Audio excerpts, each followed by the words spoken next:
Welcome to the 5-7 podcast. I'm your host, Pri, and today we're going to be talking about the Rochester Drug Co-Operative, which is one of the top 10 drug distributors in the world. What happened was they are being brought up on charges, and I'm going to get into that. So my sources are from msnbc.com, drugabuse.gov, and American Addiction Centers. And I'm also going to give some general information on what opioids are, what they do, and some other facts. So sit back and here it goes. Opioids are a class of drugs naturally found in the opium poppy plant. Some opioids are made from the plant directly, and others, like fentanyl, are made by scientists in labs using the same chemical structure, semi-synthetic or synthetic. Opioids look like chemicals in your brain and body that attach to tiny parts on nerve cells called opioid receptors. Scientists have found that 3 types of opioid receptors, mu, delta, and kappa, named after letters in the Greek alphabet. Each of these receptors plays a different role. For example, mu receptors are responsible for opioids' pleasurable effects and their ability to relieve pain. Opioids act on many places in the brain and nervous system, including the limbic system, which controls emotions. Here, opioids can create feelings of pleasure, relaxation, and contentment. The brainstem, which controls things your body does automatically, like breathing. Here, opioids can slow breathing, stop coughing, and reduce feelings of pain. The spinal cord, which receives sensations from the body before sending them to the brain. Here, too, opioids decrease feelings of pain, even after serious injuries. Whether it is a medication like Vicodin or a street drug like heroin, the effects of opioids and many other drugs depend on how much you take and how you take them. If they are injected, they act faster and more intensely. If opioids are swallowed as pills, they take longer to reach the brain and are much safer. But how does someone get addicted to opioids? Long-term opioid use changes the way nerve cells work in the brain. This happens even to people who take opioids for a long time to treat pain, as prescribed by their doctor. The nerve cells grow used to having opioids around, so that when they are taken away suddenly, the person can have lots of unpleasant feelings and reactions. These are known as withdrawal symptoms. And it's kind of like the flu. You probably had, aching fever, sweating, shaking, and chills. These are similar to withdrawal symptoms, but withdrawal symptoms are much, much worse. And I knew, one of my uncles, he had a back surgery, and he was taking Oxycodone, and he was taking it, and when you have to take yourself off of it gradually. And he said coming off of it was horrible, and he had all of the symptoms that the article said. He said that he'd wake up in the middle of the night with chills, just shaking, and he said it was absolutely horrific. So yeah, it's pretty brutal, and that's why opioids should be carefully watched by a doctor, so that a person knows how much to take and when, as well as how to stop taking them to lessen the chances of withdrawal symptoms. Eventually, the cells will work normally again, but that takes time. Someone who is addicted to opioids has other symptoms as well. For example, they cannot control how much drug they take, even though it may be having harmful effects on their life and their health. They have strong urges to take the drug called cravings, and they no longer feel satisfied by natural rewards, like chocolate or TV. And how does someone become addicted to opioids? Obviously, it's pretty obvious. You take it, and you take it, and you need more because your body needs more. So you start taking more and more and more, and then before you know it, you're taking too much, and your body can't handle how much you're taking, even though that you need higher doses to get that effect that it initially gives you, and that's how people get overdose. So I'm going to read an article by MSNBC about the Rochester Drug Co-Operative, and I want you to take the information that I just gave you and, let it sit in your head for a little bit. And then, as I read the article, you can plug in what the, little pieces, here and there on what it is. And I'm also going to explain a couple other things as I read the article about Oxycodone, Oxycontin, and fentanyl. So here we go. In a national first, the fight against the opioid crisis, a major drug distribution company, its former chief executive, and another top executive have been criminally charged in New York. Rochester Drug Co-Operative, one of the top 10 largest drug distributors in the United States, was charged Tuesday with conspiracy to violate narcotics laws, conspiracy to defraud the U.S., and willfully failing to file suspicious order reports. Laurence Doud III, the company's former chief executive, and William Pietruszewski, the company's former chief compliance officer, are individually charged with conspiracy to distribute controlled substances and conspiracy to defraud the U.S. Pietruszewski is also charged with willfully failing to file suspicious order reports with the Drug Enforcement Administration, also known as the DEA. Both Doud, 75 years of age, and Pietruszewski, 53, face life in prison. Doud will appear in court Tuesday, and Pietruszewski pleaded guilty last Friday. Jeffrey S. Berman, U.S. Attorney for the Southern District of New York, said the U.S. Attorney's Office also filed a lawsuit against Rochester Drug Co-Operative on Tuesday, seeking penalties and injunction relief. The prosecution is the first of its kind.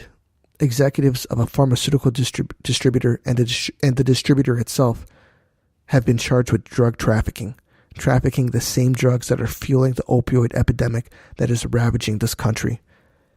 Berman said, "Our office will do everything in its power to combat this epidemic, from street-level dealers to the executives who illegally distribute drugs from their boardrooms." Between 2012 and 2016, Rochester Drug Co-Operative is accused of distributing tens of millions of doses of oxycodone, fentanyl, and other opioids to pharmacies that its own compliance department found had no legitimate need for them. Prosecutors said Rochester Drug Co-Operative went against the DEA and its own policies and distributed drugs to pharmacies that were filing controlled substance prescriptions issued by practitioners acting outside the scope of their medical practice. Under investigation by law enforcement or on RDC's watch list, Rochester Drug Co-Operative distributed controlled substances to these pharmacies even after identifying red flags, a statement from the U.S. Attorney said. And at Doud's direction, the company took on pharmacies that had been terminated by other distributors.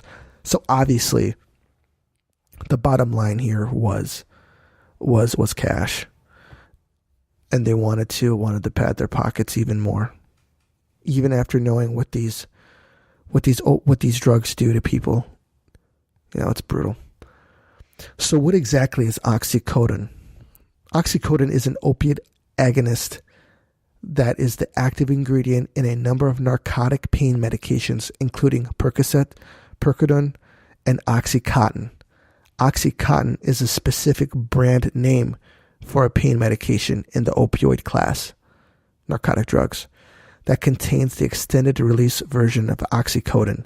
So everyone's heard of Oxycontin, and I always wondered, I would hear Oxycodone, Oxycontin. I didn't know what they were until I read about it. And obviously, Oxycontin is just a specific brand name for the medication, and it has oxycodone in it, and it releases it in a slower dose so that you get a longer relief. Now, what is fentanyl? Because you hear about fentanyl a lot in the news. Fentanyl is a powerful synthetic opioid that is similar to morphine, but is 50 to 100 times more potent. And if anybody's heard of morphine, you know how brutal coming off of that stuff can be. Synthetic opioids, including fentanyl, are now the most common drugs involved in drug overdose deaths in the United States. In 2017, 59% of opioid-related deaths involved fentanyl, compared to 14.3% in 2010. Rochester Drug Cooperative's own employees described some of the company's customers as very suspicious and even characterized particular pharmacies as a DEA investigation in the making, or like a stick of dynamite waiting for the DEA to light the fuse, the statement said. And executives at Rochester Drug Cooperative purposefully kept suspicions of pharmacies' illegal activity from the DEA, fearing investigations into the pharmacies and potentially losing customers, according to a criminal complaint. The company identified about 8,300 potentially suspicious orders of interest, including thousands of Oxycodone orders between 2012 and 2016, but only reported 4 to the U.S. attorneys said. In that time, Rochester Drug Cooperative's sales of Oxycodone tablets grew almost ninefold, from 4.7 million to 42.2 million, prosecutors said. Their fentanyl sales grew from approximately 63,000 dosages in 2012 to more than 1.3 million in 2016. In that same time, Doud's compensation ballooned to 1.5 million a year. Yeah, you could do the math on that, how much he was raking in every 2 weeks. Doud cared more about profits than the laws intended to protect human life, Berman said. Rochester Drug Cooperative announced it has entered into a plea agreement in the criminal case and a settlement in the civil case. The company has agreed to admit to the accusations, submit to supervision by an independent monitor, reform its compliance program, and pay a $20 million fine. We made mistakes, and RDC understands that these mistakes, directed by former management, have serious consequences, Jeff Eller, a spokesperson for Rochester Drug Cooperative, said in a statement. We accept responsibility for those mistakes. We can do better. We are doing better. We will do better. One element of the opioid epidemic is a dramatic increase in the volume of prescriptions for opioids and all narcotics, Eller said. From 2012 to 2017, we did not have adequate systems in place, nor were our compliance team and practices rigorous enough to provide adequate controls and oversight over the increased demand for narcotic drug products from pharmacies. A new management team was put in place at Rochester Drug Cooperative in 2017 and began making significant changes with a focus on implementing a world-class compliance program, the company's statement said. Now taking all of that in is it's clear on what's going on with a lot of these pharmaceutical companies, and it's nothing new. These people are looking for profits, and they're making hand over fist, and they're doing it at the expense of a lot of people out there, because these pills are getting out onto the streets, and people are getting addicted to them, and they start taking it, and then they need more, and then they need more, and then they need more, and then they overdose, and it truly is a crisis. And another problem with this is that, they're starting to lace other drugs with fentanyl, and people don't know it. Some of these drug dealers are doing that. They're putting it in cocaine and in MDMA, also known as ecstasy. So some people are going out there and they're getting these drugs that are laced with fentanyl, and it turns it into these super drugs, and people they're getting hooked, and some people are overdosing, and it's unbelievable, and it's sad, and it's sad that the genesis of this problem is coming from greedy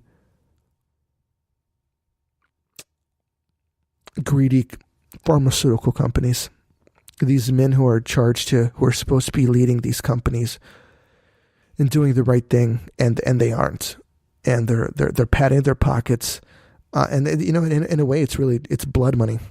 It's blood money because they see what's happening in the news, and they know what's going on, and yet they're still doing this stuff. And yeah, sure, these two guys are getting caught, but it's still being done. It's still being done by others. Purdue, I think it's the people who make Oxycontin. I think their name is Purdue Pharma, and they're having issues themselves because they have a ton of lawsuits against them right now. I believe it's 2,000. And instead of spending their money on litigation, they're looking to try to put money into helping people. So we'll see how that goes. I'll keep an eye on that. But the moral of the story here is don't get involved in drugs. It's not good for you. It's not good for anybody. And it's important that this gets out to people because, it's easy, as we get older, we start, our bodies start to break down a little bit more. So you start to feel more pain. And maybe somehow you, maybe you have a knee surgery and you start taking this medication and you notice how good it starts making you feel. And then the next thing you know, you get hooked on it. It's important to know what the effects are of these drugs, of what you're taking, having the awareness of knowing, when you go to the doctor and they say, okay, we're going to give you so-and-so medication for your pain or for anything. Here, we'll use anything as an example. Say anti-anxiety medication. Say you have anxiety, okay, and you go and see the doctor, and you tell them the problems that you're having, and they want to prescribe you anti-anxiety medication. I think that it's a better course of action for you to go out and research certain diets, because there's information coming out on gut health that helps curb your anxiety. And there's a lot of things coming out, like blueberries and your potassium, keeping your potassium up so that it actually fights anxiety. So bananas are a big deal. Avocados have a lot of potassium. Try to find more, I would say, have more of a holistic approach, some natural healing of an approach to try to help you with some of your ailments that you're having. Because, people have been on this earth for, thousands and thousands of years, and they didn't have, the kind of drugs that we had back in the day. They used oils, they used, they probably, had some kind of specific diets that they used. Maybe they smoked a little marijuana, because that's been around for a while. That helps out. And in a lot of places, it's becoming legal. So be sure to do your homework, before you go to the doctor and they want to start putting you on medication. Find out what the medication is for and see if you can find a more holistic approach to helping you. And maybe that'll help you move on from with any problems that you're having. But in closing, I'd like to say that that I really appreciate everybody who tunes into the podcast. I'm very appreciative, and I'm going to keep on doing these. And I want everybody to keep tuning in, because there's a lot of stuff going on out there, and there's a lot that we need to be more aware about. There's a lot of things that we need to pay a little closer attention to, and I'm going to start bringing those issues out because it's incredibly important. And I'm not trying to spew any kind of political agenda on anybody. I just want to put out the information, put out the facts. I want people to be informed. I want people to be, because it helps with your day-to-day life, knowing what the hell is going on, so that when somebody tells you something, you're like, actually, maybe that's not true, because, so-and-so report said this, because you do your own homework as well. You don't have to take my word for it. Listen to what I'm telling you and do your own research, because that helps. It helps getting out the right information out there, because I look up what I'm doing before I do it. And I would hope that if, after I do these, that people listen to them, and then people get more involved and do their own investigations as well, just so that the information is getting out there and it's being spread to everybody, because that's the most important, that we all help each other, because we're all in it together. And there isn't this, as from what you see on TV, there's a left versus right, us versus them kind of agenda going on. And that's not really how it should be. It should be all of us together, working together, trying to find solutions and helping each other. And I hope that helps people out, And once again, I appreciate everybody listening to the podcast. And I'll see you guys next week. This is Pri, out.